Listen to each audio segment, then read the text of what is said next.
நான் ஒர்க் பண்ண அப்ப காலேஜ் போகும்போது எப்படின்னா, எனக்கு ஃபுல்லா ட்விட்டர்லயே படிச்சனால ரெகுலரா காலேஜ்ல போய் படிக்க எனக்கு அந்த மைண்ட் தாட்டே வரல. ஏன்னா, அங்க நெறைய பேர் வந்து எப்படி சுத்திட்டு இருந்தாங்கன்னா, +2 அந்த 10த், 12த்லாம் வந்து பார்த்தீங்கன்னா, ஒரே ஸ்கூல்ல படிச்ச பொண்ணுங்க, பசங்கலாம் அப்படியே வந்து நான் பிஎஸ்சி சிஎஸ் எடுத்திருந்தேன்.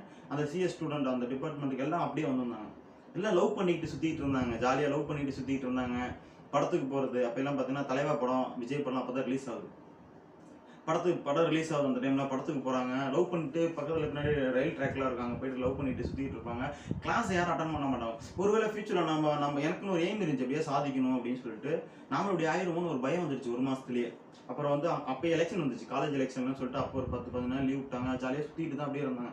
சரி நமக்கு செட் ஆகுதுன்னு சொல்லிட்டு நான் போய் அப்பாட்ட சொல்லிட்டு, இல்லப்பா நான் வந்து பிரைவேட்லயே நானும் படிக்கிறேன். என் தம்பி பிரைவேட்ல ஜாயின் பண்ணிட்டான். சண்டே காலேஜ்ன்னு சொல்லிட்டு, சண்டே மட்டும் இர்ரெகுலர் காலேஜ்ன்னு சொல்லுவாங்க. அதில ஜாயின் பண்ணான். நானும் அதிலேயே ஜாயின் பண்ணிட்டு படிக்கிறேன் அப்படின்னு சொல்லிட்டு